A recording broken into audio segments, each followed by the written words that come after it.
নমস্কাৰ ছাত্ৰ-ছাত্ৰীসকল, তোমালোক সকলোকে পুনৰবাৰ আমাৰ ইউটিউব চেনেলটোলৈ স্বাগতম জনাইছোঁ। আজি আৰম্ভ কৰিম তোমালোকৰ পাঠ্যপুথিৰ চেপ্টাৰ 6 দ্ৰব্য পৃথকীকৰণ এই পাঠটি, আৰু এই পাঠটিৰ অনুশীলনীখিনি আমি আলোচনা কৰিম। ইয়াতে প্ৰথম কুৱেশ্যনটো কি দিয়া আছে চোৱা, যে শুদ্ধ উত্তৰটো গোলকটো সম্পূৰ্ণকৈ কৰা। কুৱেশ্যন নম্বৰ 1টো দিয়া আছে চোৱা, যে তলৰ কোনটো মিশ্ৰ হাতেৰে পৃথক কৰিব পাৰি। অপশ্যনত আছে এ নিমখ আৰু বালি, বি আছে কাঠৰ গুড়ি আৰু লুৰ গুড়ি, অপশ্যন চি আছে চাউল আৰু শিলগুটি, অপশ্যন ডি আছে কপোৰ আৰু বালি। ইয়াৰে এনচাৰ হ'ব চাউল আৰু শিলগুটি। তোমালোকে জানাই চাউলত থকা শিলগুটি যিহেতু আমি হাতেৰে দিয়ে বাছোঁ, নহয় জানো? এইবাৰ আহিছোঁ কুৱেশ্যন নম্বৰ 2 পাৰ্টটোলৈ। তাত দিয়া আছে চোৱা, দাইল বা মাহ ধুওঁতে কোনটো পদ্ধতি আমি ব্যৱহাৰ কৰোঁ।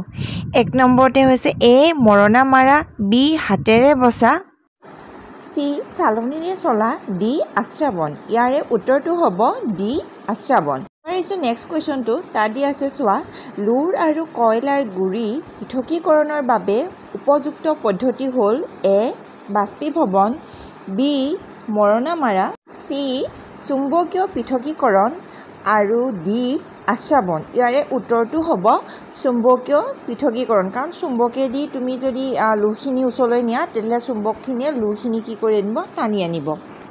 কুৱেশ্যন নম্বৰ 4টো তাত দিয়া আছে চোৱা, যে চাহৰ পৰা চাহপাত তলৰ কোনটো পদ্ধতিৰে পৃথক কৰা হয়। এ হৈছে মৰণা মাৰা, বি হৈছে হাতেৰে বচা, আৰু চি হৈছে চালনীৰে চলা, ডি হৈছে পৰিশ্ৰাবন। ইয়াৰে উত্তৰটো হ'ব ডি পৰিশ্ৰাবন। নেক্সট কুৱেশ্যনটো দি আছে চোৱা, এ পাৰ্ট আৰু বি পাৰ্ট দুটা বেলেগ বেলেগ পাৰ্ট আছে, আৰু তাত তোমালোকে মিলাব লাগে এ পাৰ্টটো বি কোনটোৰ লগত মিলিব। তাৰে এ দিয়া আছে চোৱা, যে পানীত থকা বোকা, আৰু সিফালে অপশ্যনটো দিয়া আছে কি চুম্বকীয় পৃথকীকৰণ।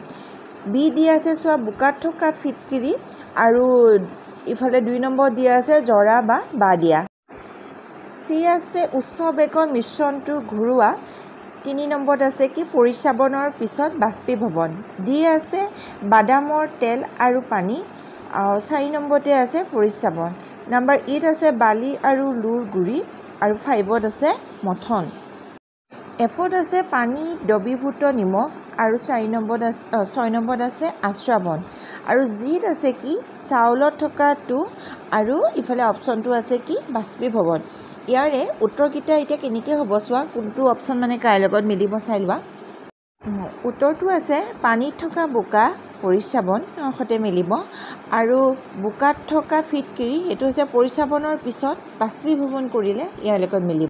চিটোত আছে কি চোৱা, উচ্চ বেগত মিশ্ৰটো ঘূৰোৱা, তাক কোৱা হয় মথন বুলি, আৰু বাদামৰ তেল আৰু পানী ই মিলিব আশ্ৰাবনৰ লগত, আৰু ই অপশ্যনত আছে বালি আৰু লুৰ, ই মিলিব চুম্বকীয় লগত।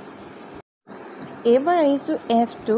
এফত দিয়া আছে চোৱা, পানী দ্ৰৱীভূত নিমখ, ই মিলিব বাষ্পীভৱনৰ লগত, আৰু জিত দিয়া আছে চাউলত থকাটো, ইয়াক আমি জাৰা বা বা দিয়া বুলি কোৱা হয়, ইয়াৰ লগত মিলিব। এতিয়া আহিছোঁ কুৱেশ্যন নম্বৰ 3টোলৈ। কুৱেশ্যন নম্বৰ 3টোৰ খালী ঠাই পূৰ কৰা। কেনেকৈ খালী ঠাই পূৰ কৰিব লাগিব চোৱা। এতিয়া কুৱেশ্যন নম্বৰ 8 দিয়া আছে চোৱা, যে জাবৰৰ দমৰ পৰা লুৰ টুকুৰা পৃথক কৰিবলৈ ডেছ পদ্ধতি ব্যৱহাৰ কৰা হয়। ইয়াৰে উত্তৰটো হ'ব কি চুম্বকীয় পৃথকীকৰণ পদ্ধতি ব্যৱহাৰ কৰা হয়। বিটোত দিয়া আছে চোৱা, যে দুটা মিহলি নোহোৱা জুলীয়া দ্ৰব্য ডেছ পদ্ধতিৰ সহায়ত পৃথক কৰিব পাৰি। ইয়াৰে উত্তৰটো হ'ব আশ্ৰাবন পদ্ধতিৰ সহায়ত পৃথক কৰিব পাৰি। এইবাৰ আহিছোঁ কুৱেশ্যন নম্বৰ চিটোত দিয়া আছে চোৱা, আটা আৰু টু ডেছ পদ্ধতিৰে পৃথক কৰিব পাৰি। ইয়াৰে উত্তৰটো হ'ব চালনীৰে চলা পদ্ধতিৰে পৃথক কৰিব পাৰি। ডি কুৱেশ্যনটোত আছে চোৱা, ডেছ পদ্ধতিৰে খেৰৰ পৰা ঘেঁহু পৃথক কৰিব পাৰি।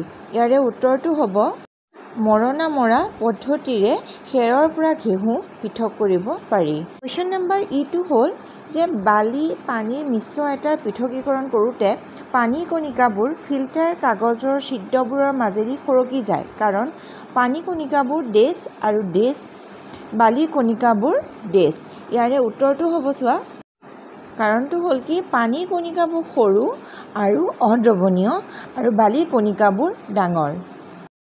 এইবাৰ আহিছোঁ কুৱেশ্যন নম্বৰ 4 কুৱেশ্যন নম্বৰ 4 দি আছে চোৱা তলৰ প্ৰশ্নবোৰৰ উত্তৰ দিয়া এ নিমখ আৰু বালিৰ মিশ্ৰ এটা কিদৰে পৃথক কৰিব পাৰিবা উত্তৰটো হ'ব চোৱা নিমখ আৰু বালিৰ মিশ্ৰ পৃথক কৰিবলৈ আমি পৰিস্ৰাৱন আৰু বাষ্পীভৱন সংমিশ্ৰণ ব্যৱহাৰ কৰিব পাৰিম মানে পৰিস্ৰাৱন আৰু বাষ্পীভৱন দুইটাই ব্যৱহাৰ কৰিব লাগিব প্ৰথমে নিমখ পানীত দ্ৰৱীভূত কৰিম তাৰ পিছত বালিখিনি ফিল্টাৰ কৰি আঁতৰাই ল'ম শেষত নিমখযুক্ত পানী বাষ্পীভৱন কৰি পানীৰ পৰা নিমখ পৃথক কৰিম মানে প্ৰথমে সংমিশ্ৰণখিনি নিমখখিনি পানীত দ্ৰৱীভূত কৰিব লাগিব তাৰ পিছত আকৌ ফিল্টাৰ কৰিব লাগিব ফিল্টাৰ কৰিলে বালিখিনি আঁতৰি আহিব আৰু পানী আৰু নিমখখিনি যেটো থাকিব তাক যেতিয়া আমি বাষ্পীভৱন কৰাই দিও তেতিয়ালে পানীখিনি বাষ্প হৈ উৰি যাব আৰু তলত কি থাকিব নিমখখিনি থাকিব আৰু আমি এনেকৈ দুটা পদ্ধতি সংমিশ্ৰণ কৰি নিমখ আৰু বালি পৃথক কৰিব পাৰিম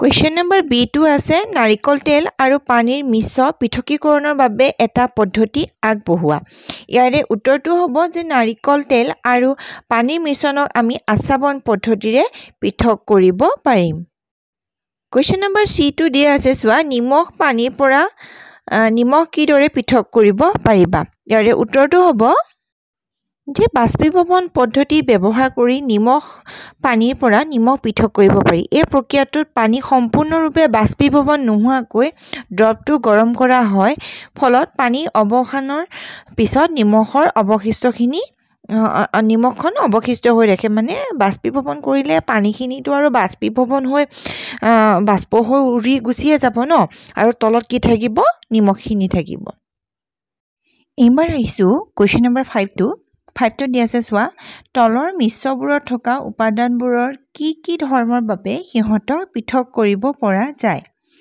নম্বৰ A2 হৈছে নিমখ আৰু চকগুৰি ইয়াৰ এনসাৰটো হ'ব পানী দ্ৰৱণীয় হয় নে নহয় এই ধৰণৰ পদ্ধতি ব্যৱহাৰ কৰি নিমখ আৰু চকৰ গুৰি পৃথক কৰিব পাৰি এবাৰ আহিছো বি কুৱেশ্যনটোৰ পাৰ্থক্য তোমালোকে পৃথক কৰিব লাগে ধান আৰু খেৰ ইয়াৰ এনসাৰটো হ'ব যে ধানক খেৰৰ পৰা পৃথক কৰিবলৈ ব্যৱহাৰ কৰা প্ৰধান ধৰ্মসমূহ হ'ল আকাৰ আকৃতি ঘনত্ব আৰু পৃষ্ঠৰ ধৰ্মৰ পাৰ্থক্য এবাৰ আহিছো কুৱেশ্যন নম্বৰ C2 হৈছে চক আৰু কয়লা ইয়াৰে এনসাৰটো হ'ব যে চক আৰু কয়লা দ্ৰৱণীয়তা ঘনত্ব আৰু কণিকা আদি আকাৰৰ দৰে ধৰ্মসমূহৰ আধাৰত ইহঁতক কি কৰিব পাৰি পৃথক কৰিব পাৰি এইবাৰ D2 দি আছে চোৱা যে লুৰ টুকুৰা আৰু কাঠৰ গুৰি ইয়াৰ উত্তৰটো হ'ব যে লুৰ টুকুৰা আৰু কাঠৰ গুৰি পৃথক কৰিবলৈ